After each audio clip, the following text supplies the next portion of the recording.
अस्सलाम वालेकुम दोस्तों, मैं हूं प्रवेश संधीला। पाकिस्तान में इनकलाब आ रहा है, ये कहा है मौजूदा वज़ीर आज़म ने पाकिस्तानी अवाम से। और ये कहने पर समा की ये जो एंकर हैं पारस साहिबा, इन्होंने जो इमरान खान साहब को कहा है, पहले आप वो सुन ले, फिर हम पूछते हैं इमरान खान साहब कि वो इनकलाब है कहाँ पे। पहले जरा ये पारस साहिबा को सुन लें आप। अब है जो सिर्फ आपको दिखाई देता है, आपकी हुकूमत को दिखाई देता है, आपके तर्जुमानों को दिखाई देता है, लेकिन ऑपोजिशन को दिखाई नहीं देता। ये कैसा इनकलाब है जो इस मुल्क के अवाम को दिखाई नहीं देता, गरीब को दिखाई नहीं देता, बेरोजगार को दिखाई नहीं देता। ये कैसा इनकलाब है जो बिजली, पेट्रोल और चीनी महंगी करने से आता है। ये कैसा इनकलाब है जो आटा और चीनी माफियाज के सामने हार मानने और बहरानों के जिम्मेदारों को सजा ना देकर आता है। ये कैसा इनकलाब है जो IMF की सख्त शराइत मान कर आता है। ये कैसा इनकलाब है जो धड़ाधड़ कर्जे लेने से आता है। ये कैसा इनकलाब है जो पुलिस और दीगर इदारों में इस्लाहात करने में नाकामी से आता है। ये कैसा इनकलाब है जो स्टील मिल को बंद करके आता है। ये कैसा इनकलाब है जो रेडियो पाकिस्तान और PTDC जैसे इदारों से लोगों को निकालने से आता है। ये कैसा इनकलाब है। ये कैसा इनकलाब है? मेरे ख्याल में पारस साहिबा ने इसमें कोई भी ऐसी एक बात नहीं कही जिस पर इमरान खान साहब ने सियासत ना की हो और ना कहा हो कि वो आकर ये सब कुछ ठीक करेंगे। चाहे वो स्टील मिल हो, चाहे वो PIA हो, जो कि अब बंद पड़ा हुआ है। PIA की दुनिया भर में जो जग रसाई हुई है, उस पर इमरान खान साहब ने कराची में जितनी सियासत की है, आप उस पर सोच भी नहीं सकते। अगर पुराने क्लिप निकाले देखें तो आप परेशान हो जाएंगे। दुनिया में अक़वाम मुत्तहिदा ने अपने वर्करों से, मुलाजमों से कहा है कि पाकिस्तान की किसी एयरलाइन पर ट्रेवल ना करें। इससे बड़ी और इंसल्ट क्या हो सकती है।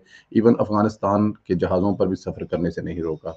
आप बिजली पर आ जाएं। इमरान खान साहब बिजली के बिल जलाकर क्या कहा करते थे, तो क्या वहां पे इनकलाब आ गया है? मेरा ख्याल है अभी तक वहां इनकलाब नहीं आया। चीनी माफिया के सामने कैसे घुटने टेकते हैं। 55 रुपए वाली जो चीनी है 120 रुपए में बिक रही है। अगर ये इनकलाब है इमरान खान साहब, तो बिल्कुल ठीक है, फिर तो आप डबल शाह हुए। इनकलाब हम मानते हैं कि आपने इनकलाब लाए हैं। बेरोजगारियों में जितना आपने इजाफा किया है, मेरे ख्याल में ये इनकलाब तो आपका कहना बनता है। आपने कहा था कि 1 करोड़ नौकरियां, और मेरे ख्याल में वो तकरीबन आप उसके नजदीक पहुंच रहे हैं। लेकिन शायद लोगों को समझ नहीं लगी थी कि समझना ये है, अगर खान साहब यस कहें तो नो समझो, नो समझो, नो कहें तो यस कहो, समझो। तो लेकिन लोग उसको मिस कर गए हैं।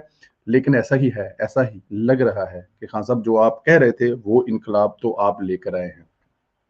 इस मुल्क को लूटने में जितना किरदार आप और आपकी इस कबीना का है, मेरे ख्याल में पिछले 70 साल में शायद ना होगा। कोई भी लूट रहा हो इस दौरे हुकूमत में, किसी का भी नाम लगा लें, लेकिन इमरान खान साहब क्योंकि आप हुक्मरान हैं, ये वाला जो लूट मार का पैसा जा रहा है, कर्जों में आपने 5 साल के बराबर ले लिए हैं। तरक्याती कामों में अवाम को सुख देने में आप सिफर हैं। एक तरफ आपने इतने कर्जे लिए हैं जो पिछली हुकूमत में 5 साल में लिए थे, और उनके कामों के एक अंबार वो दिखाते हैं, बिजली, गैस, आई डोंट नो क्या क्या क्या। और आपके पास दिखाने के लिए एक तरक्याती प्रोजेक्ट नहीं है, एक ऐसा अस्पताल नहीं है।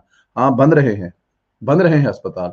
जो आपके प्राइवेट अस्पताल है ना, जिनके आप बोर्ड ऑफ डायरेक्टर हैं, जिनसे आपके महल बन रहे हैं, चल रहे हैं, शौकत खानम धड़ाधड़ बन रहे हैं, हमें उस पर कोई इतराज भी नहीं है। वहां पे किसी का भला भी होता होगा, इलाज भी होता होगा, लेकिन वो धड़ाधड़ बन रहे हैं।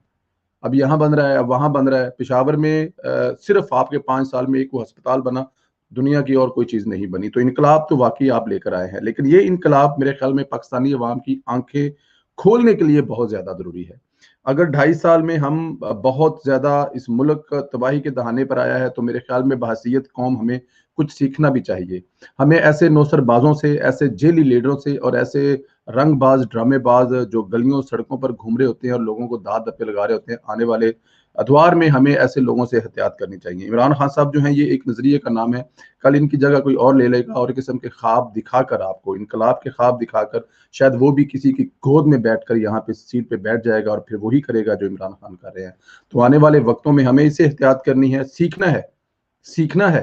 अगर सीखेंगे नहीं तो फिर यही होगा जो आज हमारे साथ होगा।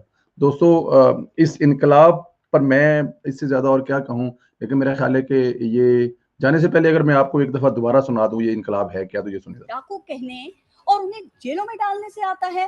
खान साहब, आप वो इनकलाब लाएं जिसमें आप इस मुल्क के गरीब की किस्मत को बदल। इनकलाब है जो सिर्फ आपको दिखाई देता है, आपकी हुकूमत को दिखाई देता है, आपके तर्जुमानों को दिखाई देता है, लेकिन ऑपोजिशन को दिखाई नहीं देता। ये कैसा इनकलाब है जो इस मुल्क के अवाम को दिखाई नहीं देता, गरीब को दिखाई नहीं देता, बेरोजगार को दिखाई नहीं देता। ये कैसा इनकलाब है جو بجلی پیٹرول اور چینی مہنگی کرنے سے آتا ہے؟ یہ کیسا انقلاب ہے جو آٹا اور چینی مافیاز کے سامنے ہار ماننے اور بحرانوں کے ذمہ داروں کو سزا نہ دے کر آتا ہے؟ یہ کیسا انقلاب ہے جو IMF کی سخت شرائط مان کر آتا ہے؟ یہ کیسا انقلاب ہے جو دھڑا دھڑ قرضے لینے سے آتا ہے؟ یہ کیسا انقلاب ہے جو پولیس اور دیگر اداروں میں اصلاحات کرنے میں ناکامی سے آتا ہے؟ یہ کیسا انقلاب ہے جو اسٹیل مل کو بند کر کے آتا ہے؟ یہ کیسا انقلاب ہے جو ریڈیو پاکستان اور PTDC جیسے اداروں سے لوگوں کو نکالنے سے آتا ہے؟ یہ کیسا انقلاب ہے؟ یہ کیسا انقلاب ہے؟ اسی کے ساتھ دوستو خدا حافظ، انشاءاللہ آپ لوگوں سے ایک دوسری ویڈیو ملاقات